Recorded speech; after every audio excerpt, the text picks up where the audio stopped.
When everything is moving all at once, your workforce, your tech stack, your business, you don't need more tools. You need one solution. That's why Paylocity built a single platform to connect HR, finance, and IT with AI-driven insights and automated workflows that simplify the complex and power what's next. Because when everything comes together in one place, growth comes easy. Experience one place for all your HCM needs. Start now at paylocity.com/one.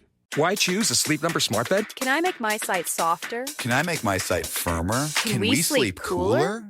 Sleep Number does that. Cools up to 8 times faster and lets you choose your ideal comfort on either side. Your Sleep Number setting. Enjoy personalized comfort for better sleep night after night. It's the final days of our Black Friday sale. Recharge this season with a bundle of cozy, soothing comfort. Now only $17.99 for our C2 mattress and base, plus free premium delivery. Prices higher in Alaska and Hawaii. Check it out at a Sleep Number store or sleepnumber.com today. The kettle's boiled, Vic. Great. Perfect timing. Just a dash of milk for me, please, mate. Here you go. Shall we get started then?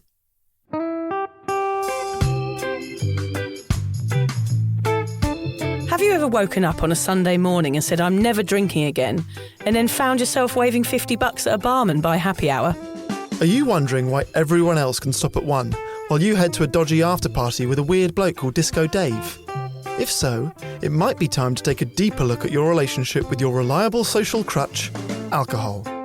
On each episode, we'll investigate our own dysfunctional dealings with booze and find out if it's possible to stop this deeply ingrained habit before things get too messy. Yep, we're going to open up a shame shed of humiliating drinking stories to help you understand why waking up from a booze coma each weekend with a kebab sticking out of your top pocket might actually be negatively impacting your health.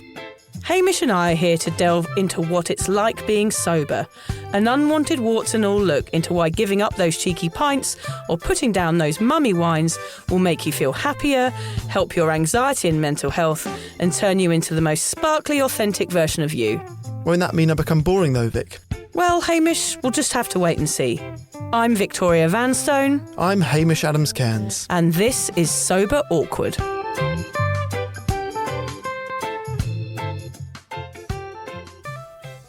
Hamish, not going to believe what I just saw. Go on.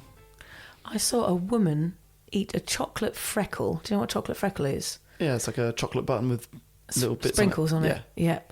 Off her kid's milkshake. She stole it off the top. It was the most gangster thing I've ever seen in my life. I almost gave her a high five. How did she do it? The kid was there, about to reach and stick it in his mouth, and she popped it off the top and popped it in her own mouth. And he didn't realise? No, he totally realised. She was just like, yeah, got your chocolate freckle. I was like watching Che Guevara or Garibaldi or something. It was like a revolution. This did excite you. You've written about this moment on all your social media platforms. Well, I know. I was totally in awe of this woman. It was like she was defending herself against motherhood. Okay. Yeah. Have you since tried to steal anything from your kids? Yeah, I was hula hooping after they'd gone to school yesterday. In the garden. I thought, I'm going to cause a rebellion. I'm going to fight back. I want to eat the freckles, Hamish. I don't want to give them to my children. I don't want to have to give back all the bloody time. I just thought this woman is my hero now. See, somebody would also look at that situation as she stole from her child. But you're seeing the inspirational side of stealing from your child as like, yes, a score in the parents' tally. Yeah, absolutely. Okay. I think we need to start stealing more freckles of our children. There we go. There's the quote. Yeah. There's the trailer. Yeah, we need to start stealing the chocolate back. And you're talking about Garibaldi? Yeah. What is that? Is that biscuit? He's like Stalin, he's one of those, revolutionaries. In my head, when you first said it, I was thinking, Garibaldi. No. Yeah, He's a philosopher. Put aside for me. You're thinking of Galileo. Yeah, I know. But he's a little bit he's like an Garibaldi. astronomer, I think, Galileo. Don't quote me on these things, though. But I would like a biscuit, Hamish, yes, please. Yeah, if there's one going. Now, Haim and I listen to other podcasts, believe it or not. We don't just listen to our own on repeat. 90% of the time I do listen to ours. But we just want to really see how rubbish they are in comparison. But there is one that is even cleverer than ours. Smarter than us two dullards, you mean? Yeah, a little bit, I'm afraid. Believe it or not. I do keep quoting the Huberman Lab podcast. He's a bloody prodigy, that chap. Especially the episode in which he said that 1 glass of wine per week raises anxiety levels by 25%. I keep quoting it all the time, yeah. I also like the way you say Huberman. Huberman. I like it. And Amalmahay and Dr. Huffer. Do you know that quote? Sound like you're having a stroke. Yeah, it's from anyone who's listening who knows the man with 2 brains will know what I'm talking about. Into the scum queen. Anyway, it's that... So many niche references. I know. If that stat is correct, people who just drink a very small amount are getting massive fallout. Even if they don't know it, they might be blaming anxiety on work, on loved ones, or a variety of other bothersome daily annoyances. But actually, it could just be that seemingly small amount of booze causing all the problemos. That episode, I recommend it before Sober Awkward. If someone comes to me and they're like, Don't say I'm thinking that. about going sober and like, what should I go? I go, well, start with this episode. Yep. And then come to our podcast. Like, he has all the factual, scientific evidence. Yes. And then we've got sort of silly shit for hundreds of episodes. Silly backup shit. That's it. Yeah. But we should meet him. I would like us to be put in the same room as him. He's actually in Brisbane in the next couple of weeks. Yeah, he's doing a talk. No, He well, is- I'll email him. He is. Do you find his voice attractive? Yes. There's something very seductive about his Even his for- voice. For anyone of any gender, I feel Yes, like, absolutely. there's something very sexy about his Yes, wisdom. he is sexy. My mind was blown when I heard that Huberman Lab stat. No wonder you feel anxiety so much after binge drinking. If 1 glass of wine increases your panic levels by 25% the whole time, then if you have 8, I'm guessing you'll be checking yourself into the psych unit and begging for some CBT, or at least a couple of valleys to calm the farm. Calm the farm. Couple Excellent. of valleys to calm the farm. It's a Ooh. very throwaway Yeah. use of the word valleys, isn't Yeah. it? Oh, couple of valleys to calm the Oh, farm. you'll be right. You'll be right. It's rain. Couple of valleys, calm the farm. You'd be amazed how many people have a couple of valleys, Hamish. It's I very know. common. I guess that's another part of alcohol-induced anxiety, Hamish, using other drugs to help you sleep after drinking, or to help lessen the mental turmoil, or bring you down from having a panic attack. But I think we'll have a chat about that later on in the show. All I know is, Hamish, is that my panic has been so bad over the years that I thought I was literally going mad. It's awful. I've written lots about it in my book. Anxiety really is a monster that can be very, very hard to tame. So today is about facts. How much alcohol causes you to feel anxious? Why does it do this to your brain? And what are the dangers of trying to numb out the mental torment? And Haim, I have another question about anxiety today. I often wonder, is it there to give you a message? Okay, this is interesting. What you think anxiety is trying to tell you something? Well, I had an interesting conversation with my boxing trainer, Nat, this week, and she said you had to hate yourself to get fit. And I was like, oh, that's a bit of a weird thing to say. I was shocked. I don't like that. No, I didn't understand the sentiment at first, but actually I've worked out she's right. Sometimes things have to get bad before they get good. I had to get unhealthy before I decided to get fit. I had to get sad before I understood happiness. I had to get drunk for 25 years and get anxiety before it was so bad that I had to do something about it. So actually I'm looking at that, it has to get bad to get good. For me, that's happened with everything in my life. Same with mothering. Like, I have to be a really shit parent before I go, I have to steal a freckle.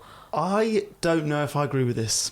Okay, interesting. I understand that it getting bad is a good motivator to get good. Yes. But I would say it doesn't have to. You don't have to get unfit to get fit. Well, You this don't is the have to difference be- where we're coming from with Yeah. drinking, isn't it? That's You true. have given up drinking before it got bad. Yes. I gave up when it got bad. And unfortunately for me, when I do things, I had to get fat before I get fit. Yeah. Things like that.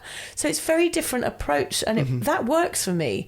I don't want it to get bad, but sometimes it does, and then I go, shit, I've got to do something Yeah. about this. And it was the same with anxiety. So that's my theory. I know it's not Charles Darwin, Hamish. All I have is my own experience here. But I believe anxiety could be your conscious tapping you on the shoulder saying, slow down, reflect, get help.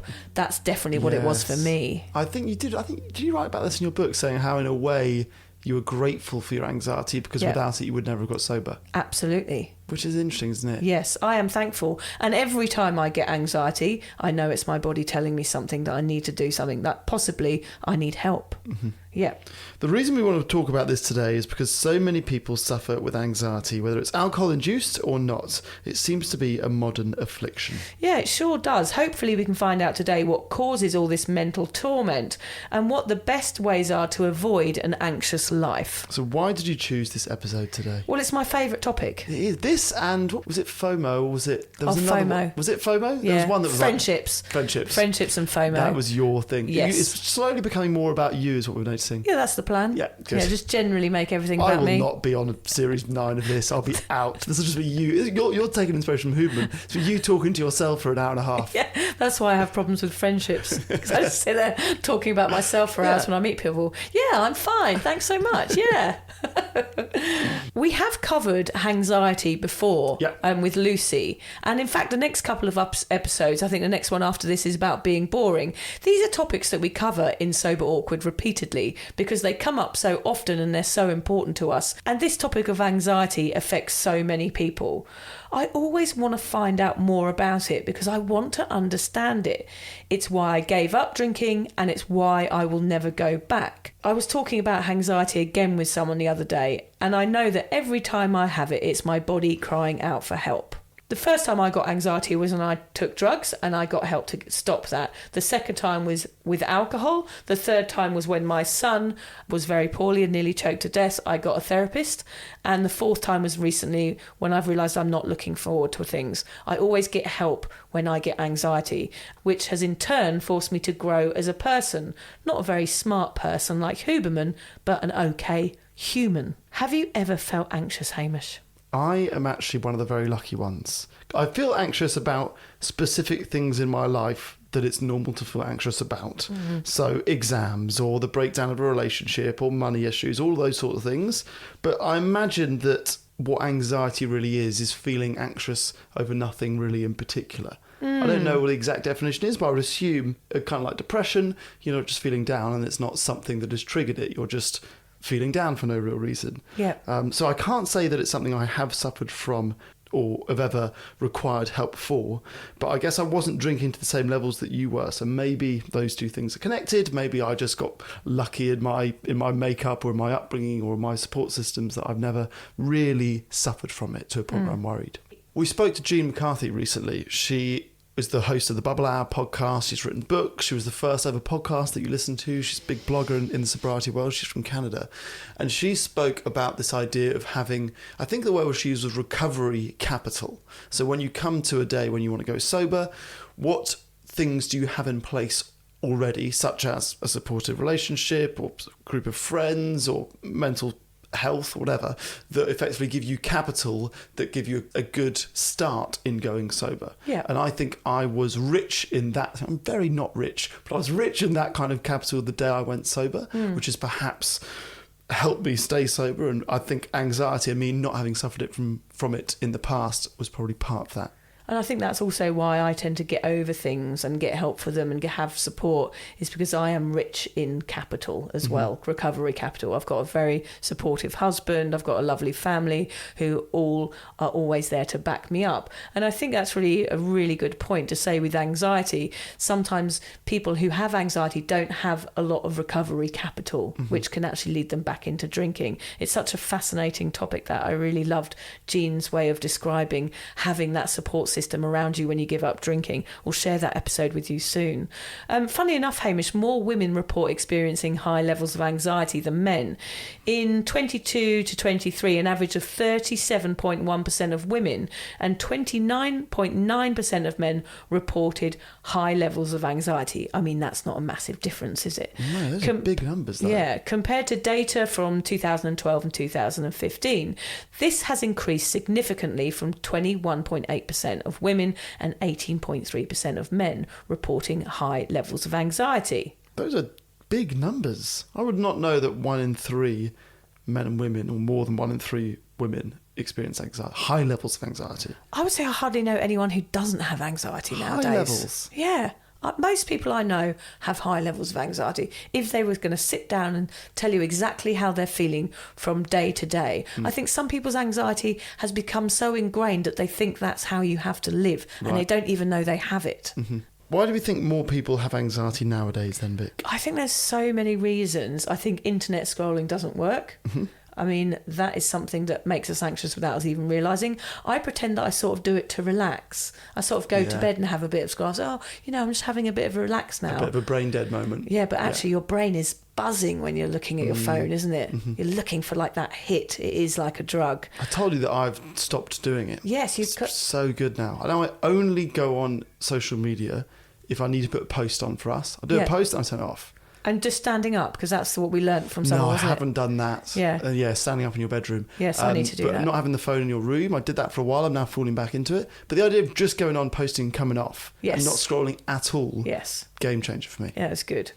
I think that causes a comparison of lives. Yeah. It's like a modern version of keeping up with the Joneses, isn't it? Seeing people with fast cars on the internet and people in, with their BMWs and their beautiful hotels in Dubai and these amazing holidays. It can make you feel a bit less than if that's what you're looking at all day. And you feel like maybe, I'm not a success and I'm not achieving what everyone else is. And it could send you into a real mind fuck, that sort of thing. Also, money, there's cost of living stress now. Everything is so expensive. So, of course, that is going to cause anxiety. Expectations from peers, something I suffer with, Hamish, which causes a lot of my anxiety. Socially, feeling that you want to fit in, all of those things that we experience in early sobriety.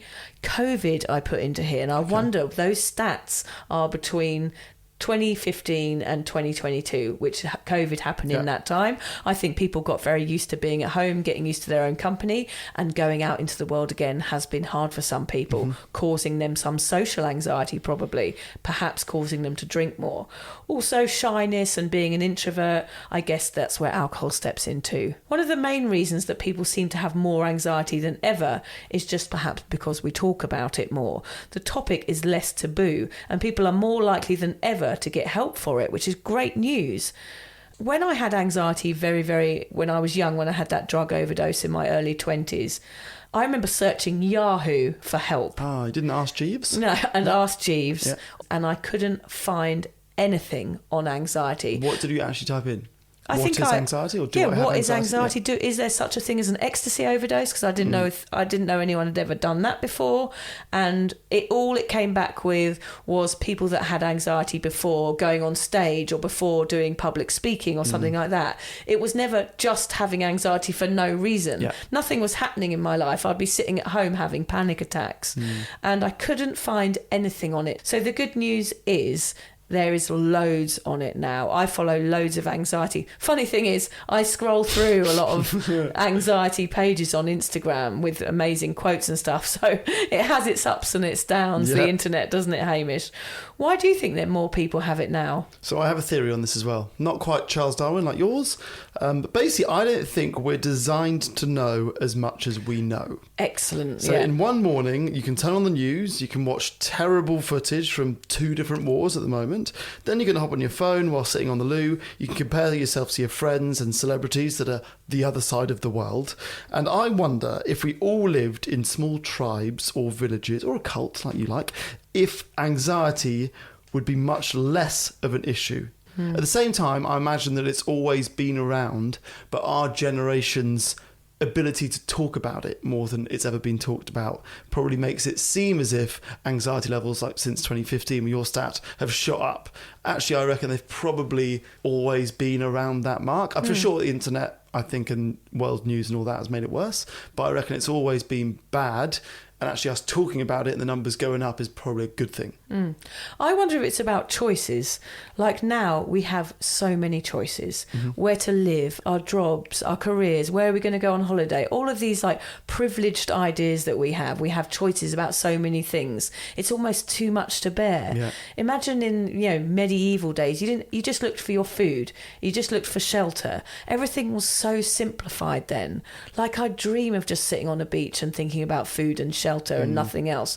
Like that would get rid of all of my anxiety. I guess that's why I look forward to holidays so much, is because I take a break from the internet. I don't watch the news. I just read books, and all I have to worry about is where I'm going to sleep that night. Yeah. So that takes everything away. So maybe we need to get back to that a little bit more. But imagine the anxiety of having to find your food and not being able to find it. Yeah. to quote another great podcast, given that this is the theme of this episode, is Yes. to get you to pause ours and go listen to someone else. Yeah. Mo Gaudat. You know Mo Gaudat? Yeah. Another man with a beautiful voice, Egyptian accent. He is the man that wrote Soul for Happy. Yeah. And he says he no longer watches the news. You know, it's good to not be naive, but me watching footage of a war with something that I can't help can only make me unhappy. So now he does not watch it at all.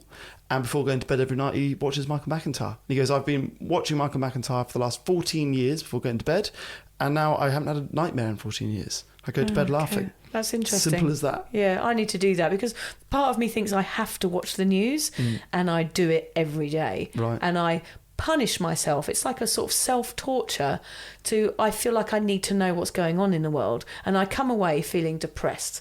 Like there's horrible people all over the place and what's the point and what's going on? And I feel absolutely traumatised. And I do it to myself all the time. Like, well, I don't know why we feel like in those days that we're talking about in the caveman days, they didn't need to know what the Kardashians were having for breakfast. Anxiety disorders are the most common mental health condition. About 30% of people have one at some point during their lives. There are actually loads of types of anxiety, which I didn't realise. One of them is agoraphobia, not wanting to leave the house, also called sobriety. Sure. Yeah, I've had that once. Once for 5 years? No, once for about a year. Didn't leave the house. That was I like was your first scared. year? Yeah, that was when I had that really bad anxiety, in my early 20s. Oh, when you moved back with your mum and dad? Yes. What were you scared of? I was scared of trying to be the person that people wanted me to be if I went out. Right. So I just knew I couldn't be that person anymore. So therefore I felt like I was going to disappoint everyone. So I didn't want to leave the house. I just wanted to stay at home until I tried to get better. I couldn't face the world. And it took it a whole year. Well, I think I did manage to go out, but it was like the front door was my nemesis for a year. That's fascinating. Yeah. And when you did go out, did you socialise or were you just going out to go for a walk around the block? I did socialise, but I wasn't there. I was just watching people's mouths. I felt like I couldn't get my words out. My anxiety was so bad that my toes were curled in my shoes 24/7. I couldn't speak because I didn't know what was going to come out of my mouth. I could sort of see people's pulses in their necks. I was super aware of everything. It was really intense, my anxiety. I felt like there was a wave crashing over me the whole time, that there was a monster spinning around in my head. I do really go into this in my book. If anyone's ever had anxiety, like I know how you feel. It is totally overwhelming. You feel like you're going completely insane, and agoraphobia is a definite side effect of that. Did anything help? Was it just time? Just a year passed and you felt stronger? I tried everything in that time. I tried to go out, I tried to act normal, I tried medication, I tried therapy, I tried Reiki, I tried acupuncture. I was just willing to try anything to help myself to get what better. helped? Medication helped me in the end. Yeah. It's the only thing that got me better. Cognitive behavioural therapy and medication. That is what helped me. So I know now, even though I do get anxiety, that also I do get better. Yeah. Yeah. Another one is generalised anxiety disorder. So that includes persistent and excessive anxiety and worry about activities or events, even ordinary routine issues. Panic attacks. Episodes of sudden feelings of intense anxiety could be caused by childhood trauma, can be triggered by sights, smells, or flashbacks. That's what I had. There's separation anxiety. That's related to separation from parents or others who have been parental roles or people you love. Social anxiety, fear and avoidance of social situations. Another popular one in the sobriety world. Yeah. Phobias that cause anxiety, like wooden spoon fear. Is that one? Yes, I had a friend who was scared I of thought you buttons and wooden spoons. Okay, the buttons one I saw. Do you remember the TV show Don't Try This at Home? Yeah. And within that show, they had a segment called Face Your Phobia. Yeah. And I've never forgotten it. It was a guy or a girl who was terrified of buttons, and she had to walk into this glass box in a TV studio. There was a man in there wearing a cloak of buttons, and they had to stroke the cloak, and some of the buttons weren't quite, Are you sure that tied. wasn't a dream? No, I've never forgotten that episode. Because usually facial phobia, people go in that glass box of a spider. Right. But this one was buttons. Because some of them, if they're dangling off a little bit, they're not sewed totally on. Yeah. That was, he hated it. Or that, I can't remember, it was a girl. That's so terrified. strange, isn't it? You any Yeah. weird fears? Or just the standard spider, snake, shark, crocodile, cockroach? I have to have a think about that one, Hamish. Yeah. I think you might have Wait a something second. weird. I can see you having something weird. Camping. Yeah. That is a fear, a phobia. Is it Yeah. phobia? Campophobia. It's beyond dislike. Yeah, campophobia. Yeah, Have you not heard of it? campophobic. What about you?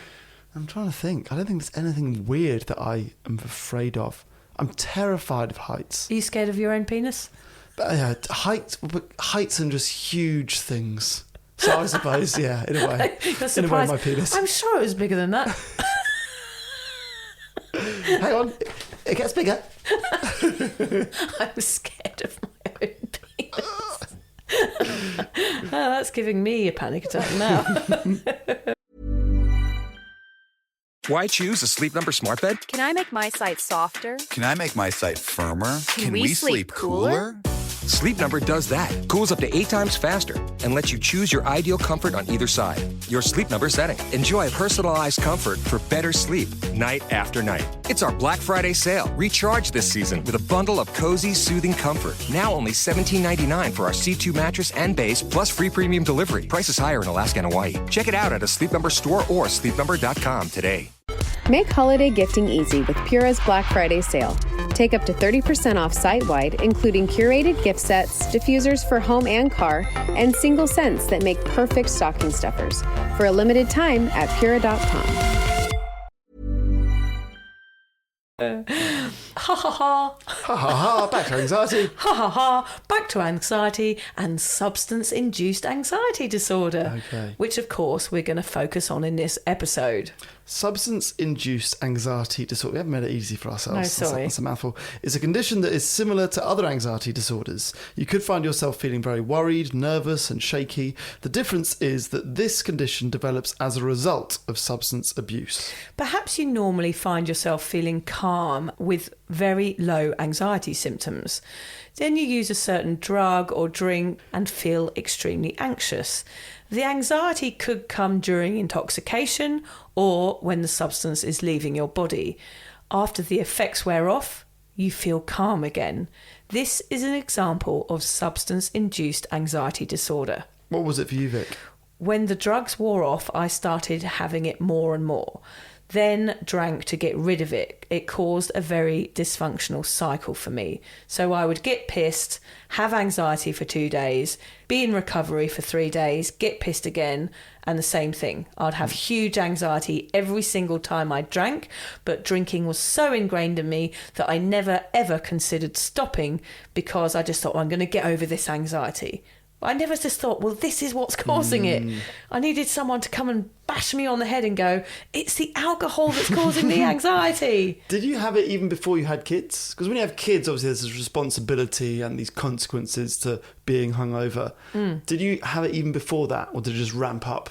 It ramped up. Yeah. I had it before in my early 20s, then that stopped. Then I managed to drink for another 10 years without anxiety because I was travelling, just didn't have any responsibilities at all. And then it kicked in again after having my children. It cranked up massively because I had that crying baby in the room next to me and wasn't capable of looking after him.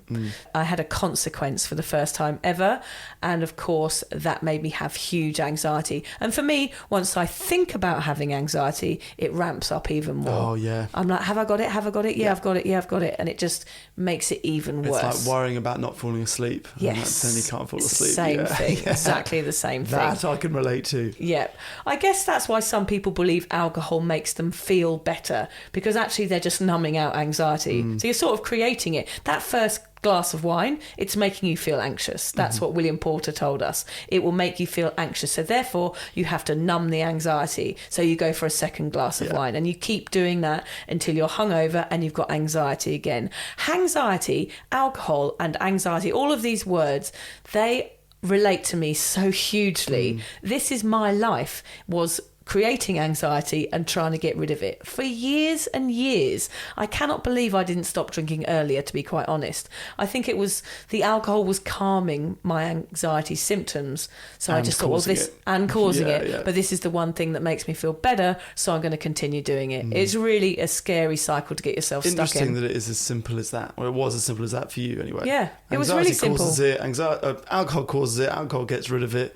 and I can't see that getting rid of alcohol gets rid of it. But that's how ingrained it was in me. That's the scary thing about a cultural problem, is that everyone's doing it. So therefore I thought, well, if everyone's doing it, surely I've got to keep on doing it. So I've got to get better. So I tried, waters between wines, all of those tricks of the trade to try and get rid of the anxiety. But I always drank too much. Well, that was interesting it. that you got on top of it for 10 years. Like, it worked for you for 10 years before you had kids. And it's just that, I guess, travelling, having zero responsibility and zero things to do the next day. I wouldn't say it worked for me. I was still a stumbling, dribbling Oh, mess. yeah, still a complete mess. But Yes. you weren't getting the anxiety to the same levels. Well, I think I was just drinking the next day. I didn't have it. I was okay. travelling, so I was like, oh, I've got a little bit of anxiety. I'm hungover. I feel like shit. Where's the party? So that cured it. What do you reckon, Hamish? Why does alcohol cause anxiety? Well, the obvious one is bad behaviour, isn't it? I think most of us did our worst things when we were drinking. So then you've got that whole lying in bed the day after going, what did I do last night? I think that's probably the most common form of anxiety and alcohol that I could think of. I also remember there's this saying, which was that drinking is just spending some of tomorrow's fun today. Has anyone ever said that to Yes, you? yeah. Yeah, I remember thinking, okay, that makes sense. Yeah. So you have the greatest night of your life, but then You're the next spending your day's- happy coins. That's it, spending your happy coins. Yeah. So the next day is an absolute shocker. And I would say easily, other than I've had 3 bouts of food poisoning in my life. Those are pretty bad. Yeah. So is it outside of food poisoning, easily the worst that I have ever felt has been hangovers. Yes, me too. Like that, like bent over double, like with a duvet on, crawling to the bathroom, or to the fridge. Trigger warning. All of that feeling. I'm so glad I don't have that feeling anymore. Gosh, me too. Or like trying to reach to your bedside table, see if you've got a glass of water, having a sip, and it's vodka or a bit warm beer. Those things, I'm so happy I don't feel anymore. Yeah, me too. Easily the worst I've ever felt have been those hangovers. Not they're- every hangover for me, but some of them. And they were long days, weren't they? Yeah. The longest days. Also, it just seemed to go on forever. And I can remember part of me looking forward to hangover days when I was drinking. During the night, like, tomorrow I'm going to do nothing. I'm going to lie on the sofa. I'm going to order a pizza. I'm going to eat a tub of ice cream. I'm going to watch a full series of Netflix. Sounds amazing. Yeah. But you forget that the headache's so bad that watching a screen is painful. Yes. Eating anything is impossible sometimes. Yeah. So I can remember dreaming about hungover days. Actually, I was just dreaming about lazy days inside. Yeah. It wasn't the hungover days. That's funny. Oh yeah, I also have this other theory, which I think the knock-on effect of a hangover, for example, is a bad diet, a lack of sleep, a lack of motivation as a result of your dopamine deficiency, therefore lack of exercise and a loss of physical shape. And I think all of those on their own would lead to issues with your mental health and could lead to anxiety. But a combination of pretty much hitting every single one of those when you're hungover, it's almost inevitable that you're going to feel anxious or have a bad mental health day. Because all of those things are shockers for your mental health, and all of them happen at the same time when you're hungover. Totally agree. Was there a stage in your life, Hamish, where you had funny hangovers? Like in my very early, late teens, early 20s, I used to sort of giggle a lot. And if you were with your mates, it was kind of funny. We used to have the fart machine. Did I tell you about this? No. So when we were hungover, you used to have the fart machine, and it was like a remote control fart machine, and we'd put the telly on and we'd all be sat on the couches with our quilts on us with a can of Lucasade, like shivering, feeling like shit. But then we'd pass the remote control over and we'd watch something like One Man and His Dog or The Antiques Roadshow, and you had to beep the remote control when someone bent over or if there was a dog running. Or so we actually did enjoy hangovers on those days that we had the fart machine, because we would just laugh all day. I agree. I think sometimes they can be good. I do think it's if lots of you are in the same situation. Yeah. I think actually it's probably more lack of sleep than hangover. But if you're feeling a bit weird. Yes, weird. Then it's particularly the morning after a 21st or an 18th or a wedding, and you're all still there. Then I've had some funny ones, but I don't know if the funny ones outweigh the bad ones. I think the funny ones that's aren't as funny as the bad ones are bad. No. And I think that we didn't really know there was such a thing as anxiety until it arrived sort of mid-20s, when you started to get really, really drunk and really fucked up. Did you get that mindset when you're like, I'm not going to let the hangover win? I can remember that, but I'm going to get out and go for a run. If I lie in bed all day, it'll be worse. That was a story I used to tell myself quite a lot. Yeah. You force yourself out. Oh, look, I'm functional. Everything's okay. I haven't drunk too much last night. I'm going for a run. Yeah. But you know, my hangover goal, do you remember it? Go on. To smoke a cigarette. That was your goal. That was my goal. So Because that's proving you feel okay. Yeah. Okay, yeah, that is. Not go for a run. Mine was I'm going to get through this day so I can smoke a cigarette by 5 p.m. Wow. Oh, that's how ill That I was was. the lack of motivation I was talking about. Yeah, I definitely ticked all those boxes, Hamish. Yeah, mine too. I mean, it was shame. A lot of it, my anxiety was shame over my behaviour. I've written here, loss of memory was my main one because I had a fear of what was forgotten. Yeah, so filling in the gaps in your mind. I had no idea what I'd done most times. So that fear the next day, that anxiety was like, oh my God, I hope I don't get a text from anyone because I've got no idea what I did, who I kissed, who I slept with, what the hell was I bloody well doing? My anxiety, I think, was also caused when I imbibed alcohol, Hamish. My mental health took a dip and it set something off in my brain. It made me feel wobbly the next day. I don't know what is in alcohol. I guess it's the depressant that made me feel wobbly, but there was definitely an element of mental health issues when I was hungover. I felt like my brain wasn't working properly. With the anxiety, I knew it was coming the next day. So like you're saying, you kind of could look forward to a hangover. I knew that anxiety was coming the next day, which actually made me drink more the night before because I was so scared of it that I didn't even want to think about it because I knew I would create it. Yeah. So therefore, even the thought of it, I was numbing out, which created it even more. Yeah. There comes the cycle again. I mean, it's crazy. I have so many questions about anxiety, Hamish, and luckily you've been the brain doctor this week, haven't you? How worrying. Yeah, it is worrying. Aside from the humiliation of waking up next to a stranger with a Saveloy in my top pocket, Hamish, as we say in the intro, I'm wondering if having any predisposed tendency for being anxious would make you generally more anxious or whether it's just the alcohol. What I'm really asking is, Hamish, is alcohol actually the cause of hangover anxiety?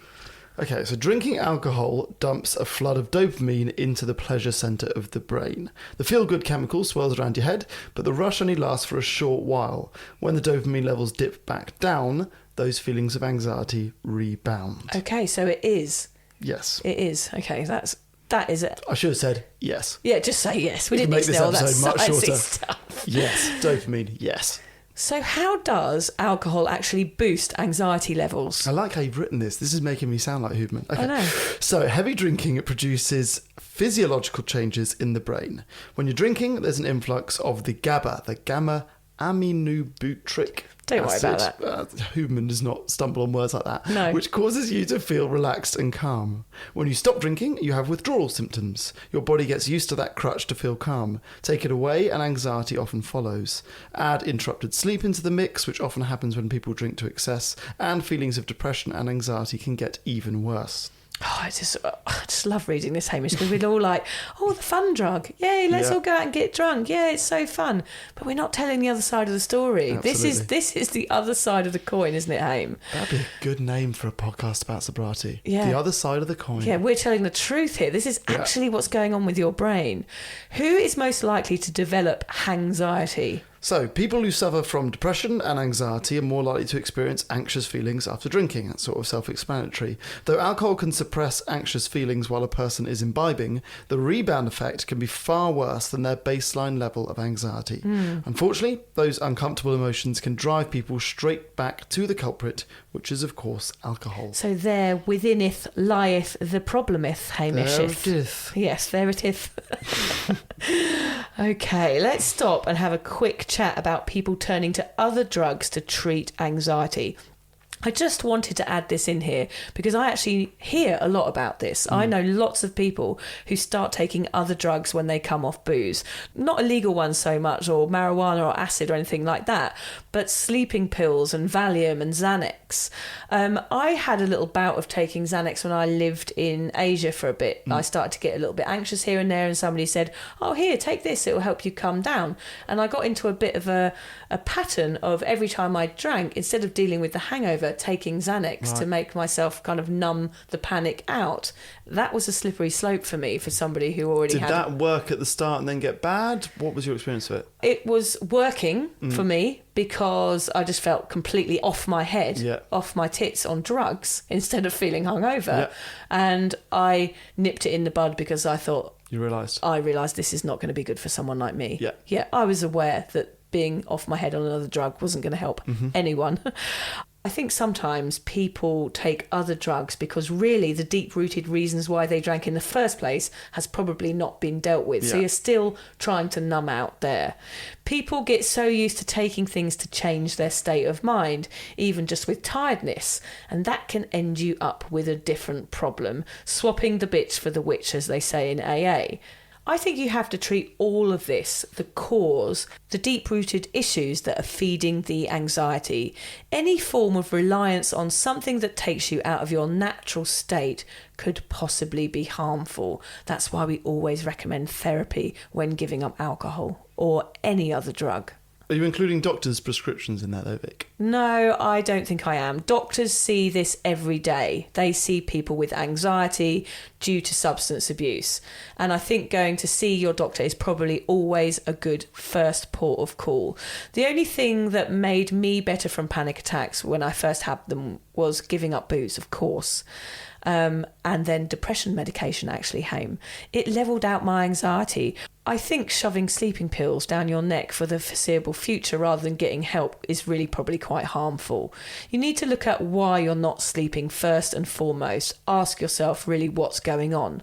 What do you think, Hamish? Do you think taking anything that's not been subscribed by a doctor as someone with a past addiction problems could be an issue? Subscribed by a doctor. Prescribed. I like the idea of subscribed. Like and subscribe. We always give likes and subscribes. Dr. Morrison, like and subscribe. So I'm someone who generally trusts doctors, so my first port of call would be to seek a medical professional if I was in this situation. But obviously if they aren't working for you, I would 100% give something else a go. Yeah. I've been blown away by some of the lessons I've learned in my recent course about how working on something as simple as your breath can have amazing effects that years of prescription drugs didn't help with. Yeah. Lots of people have stories like that. Yes, alternative medications or alternative therapies. Valleys and Xannies and marijuana and acid. Yeah. But there's a lot out there which isn't necessarily doctor prescribed but could help. Breath work being just one of millions. So I guess it's important to be open to anything and really just try everything until something works. That's totally always my approach. With you. Yeah. We're looking at long-term wins here. Not I slept better last night because I took a sleeping pill the size of a Maryland cookie. Oh, Maryland cookie. There's a lot of biscuit talk in this episode, Hamish. Well, it's because I spoke to someone recently who said they saw a pill so big they had to cut it with a knife and fork. God, what was it for? It was ecstasy. Oh, shit. Oh, wow. I'm not in the game anymore, but that is too much for me. Not a double dove, I hope. No. It'll be a triple dove that size. So how do doctors treat anxiety, Vic? I just want to say here, we're telling you this as like a kind of guide as what you should do if you've got anxiety. This is what I did. Give up alcohol, first step. Yeah. Then go see a therapist. Then go see a doctor and get some sort of prescription. Then explore other means that are legal and might help. Yeah. It's a lot. This is good. It is. It's good, isn't it? This is what you should do. Yeah. It's all right, isn't it? I can say so myself. Yeah, well done. There are a number of effective treatments available, not just for depression and anxiety, but also for alcohol use disorder. Your doctor may suggest a variety of therapies ranging from cognitive behavioural therapy and psychotherapy to prescription medication. Or it could be boxing, lots of walking, or some more woo-woo shit. Listen to our spiritual episode. There's lots of hips on there. Exactly what Hamish said, breathworks or ice baths or anything. There are so many options, whatever works.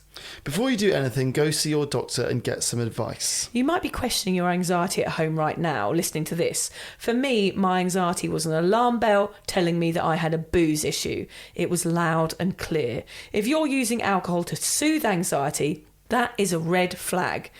And it can become a vicious cycle. You drink, you get anxious, and you drink more to relieve that anxiety. That's where the trouble starts and continues. Over time, you become dependent on alcohol to function in your daily life. So, Haim, can one glass of wine really make you feel anxious? Well, as we said before, small amounts of alcohol can stimulate GABA. I'm not going to say what GABA is, so therefore, yes. Any amount of alcohol will be having impact on your body. Even if you moderate, you'll be more likely to suffer from anxiety issues long term compared to someone that has no alcohol in their system at all. So you might be thinking, well, how come some people don't get anxiety after drinking then, Vic? Well, figures show that they do, but often they just drink the symptoms away. You're so used to feeling like that you don't even know that you're anxious. Eventually it will build up and it will surface in the form of a mental health issue or anxiety. It's scary. So you heard it here. Any consumption of booze will heighten your anxiety levels. It might be a little bit, it might be loads. I tried to get some solid stats on this, like Huberman, but all I found was this, Hamish. Here are some of the highlights, Ham. Okay, go on. Don't drink dark-coloured drinks like rum. Choose vodka instead. Interesting. Yay! Do they have any science to back this up? Or No, it's just a weird article that I found. Avoid sugary drinks. Actually, that's probably quite a good tip. Yeah, okay. Don't drink, but do still avoid sugary drinks. Take less amount of money with you or drive. Mm-hmm. Yeah. Okay, go. Count how many drinks you've had. I mean, I could never remember after 5 anyway, so that was pointless. No. Avoid drinking games and eat a large portion of chips before you go out. That sounds lovely. Yeah. Not so bad, actually, that one. So that was the only thing I could find on alcohol and anxiety, was how to continue drinking, and these are the tips to lessen your anxiety the next day. There wasn't a single article. I couldn't find anything. It was ridiculous. Yeah. So there is help out there in other places. You've just got to really search it out and avoid that article is my advice. Yes, we recommend you put some effort in. Tune into what your body's telling you and seek out the support you deserve. Basically, we're always going to give you the same message in this podcast. Give your body and brain a break. Stop drinking completely. If you need help with this, then so be it. This way you give yourself a much higher chance of never having anxiety again, or waking up with that stranger and that Savloy too. Actually, Hamish, are you hungry? I think I kept a Savloy in the freezer. How long has it been in there? Not long. Oh. Yeah. You recently slept with someone and woke up with Savloy, but it I didn't wasn't sleep John. with someone, I just have Savloys. Oh, okay. Yeah. What are you admitting on the podcast? Every time I sleep with my husband, I buy Savloys. Yeah. I go to the that's shops. Whatever turns them on. You got to do what you got to do. You've been married a long time. I know you do like a big sausage in the evenings, though, Hamish. I just want to end by saying I love this topic, Hamish, because anxiety is such a massive part of my life and I love talking about it. So if anyone wants to send us your anxiety story or has any tips about how they dealt with anxiety or just wants to talk about it, you can actually now go onto our speak pipe. If you go onto our website, which is soberawkward.com, you just click the speak pipe on the right-hand side of the screen and you can leave us a voicemail and tell us about your experience and about how you've overcome your anxieties. I know that the answer is often going to be, I gave up alcohol, and that's what we're always going to recommend you do, however you do it. Yes. So if you're not good at email, vicandhamish@soberawkward.com, leave us a voicemail. We can even play it on the podcast. Yes, we if can you play want it them to on be here. played, we Yeah. can, with your permission. Leave your name and address. Or just tell us a joke. No, don't leave your address because that's Hamish will creepy. probably pop in. I'll turn up. Hello, it's me again. I can't promise I won't turn up. Or you can just tell us a joke if you just want to use the speak pipe for your own means. We'll take that. Don't say anything horrible on the speak pipe, don't though, insult us. because that definitely will make me anxious. Yeah. Okay. I'll listen to all of them first, and I'll vet them, and then I'll send you the good ones. Okay, thank you. Thanks for listening, everybody. Don't get anxious. If you're questioning your relationship with booze, you're struggling to moderate, or your hangovers are causing anxiety, it might be time to reach out for some support. Yeah, just talk to a mate about how you're feeling, contact a local doctor, find an AA or sobriety group. Vic's got one. Yeah, just head to www.cuppa.community. Remember, if you're questioning yourself, it might be time to seek support. Even though this journey can be awkward, it is definitely worth it. And if you've enjoyed the Sober Awkward podcast, don't forget to review it, rate it, and share it with your mates. Do they have to share it with their mates? Yeah, of course they do. I'm not doing this for nothing, Hamish. Bloody hell. How do they share it? I don't know, just write it on the document.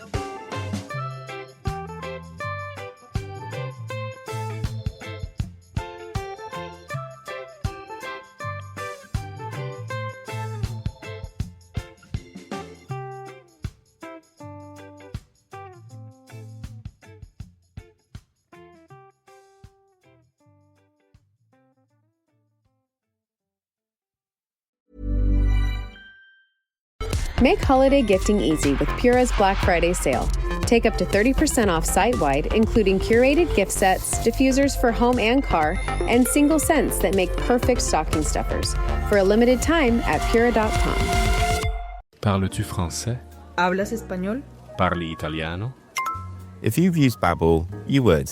Babbel's conversation-based technique teaches you useful words and phrases to get you speaking quickly about the things you actually talk about in the real world. With lessons handcrafted by over 200 language experts and voiced by real native speakers, Babbel is like having a private tutor in your pocket. Start speaking with Babbel today. Get up to 55% off your Babbel subscription right now at babbel.com/acast. Spelled BABBEL.com/acast. Rules and restrictions may apply. This episode is brought to you by Progressive Insurance. Do you ever think about switching insurance companies to see if you could save some cash? Progressive makes it easy to see if you could save when you bundle your home and auto policies. Try it at progressive.com. Progressive Casualty Insurance Company and Affiliates. Potential savings will vary, not available in all states.